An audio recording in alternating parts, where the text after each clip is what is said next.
தமிழக ஆளுநர் திரு ஆர்.என். ரவி மற்றும் உயர்கல்வித்துறை இடையேயான அந்த பல்வேறு காலங்களில் தொடர்ச்சியாக பல சர்ச்சைகள் ஏற்பட்டு வருகின்றன. உயர்கல்வித்துறையை ஆளுநர் கடுமையாக விமர்சனம் செய்து வருகிறார். உயர்கல்வியில் தரம் இல்லை என்றும் போதுமான ஆசிரியர்கள் இல்லை என்றும் பலவாறாக கருத்துக்களை தெரிவித்து வருகிறார். உயர்கல்வித்துறைக்கும் ஆளுநருக்கும் இடையேயான இந்த மோதல் போக்கு காரணமாக தொடர்ச்சியாக கடந்த காலங்களில் பல்வேறு பல்கலைக்கழகங்களில் நடந்த பட்டமளிப்பு விழாக்களில் உயர்கல்வி அமைச்சர் பங்கேற்காமல் புறக்கணிப்பு செய்திருக்கிறார்.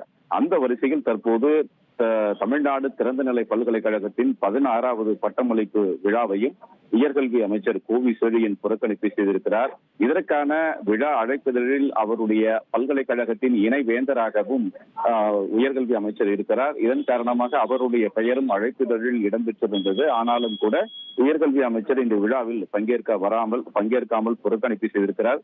ஏற்கனவே கடந்த காலங்களில் தஞ்சை தமிழ் பல்கலைக்கழகம் உள்ளிட்ட பாரதியார் பல்கலைக்கழகம் உள்ளிட்ட பல்வேறு பல்கலைக்கழகங்களில் நடந்த பட்டமளிப்பு விழாக்களில் அந்தந்த துறை சார்ந்த அமைச்சர்கள் அதனை புறக்கணிப்பு செய்திருக்கிறார்கள். தற்போது அந்த வரிசையில் இந்த பட்டமளிப்பு விழாவையும் அமைச்சர் புறக்கணிப்பு செய்திருக்கிறார். 2-3 தினங்களுக்கு முன்பாக சென்னையில் நடந்த ஒரு கருத்தரங்கில் பேசிய ஆளுநர் தற்போதும் உயர்கல்வித்துறையை கடுமையாக விமர்சனம் செய்திருந்தார். பள்ளி கல்வித்துறையிலும் அதே போன்று உயர்கல்வித்துறையும் சரியாக இல்லை, தரம் இல்லை என்றெல்லாம் விமர்சனம் செய்திருந்த நிலையில் இந்த புறக்கணிப்பு தொடர்ந்து நடைபெறுவது குறிப்பிடத்தக்கது.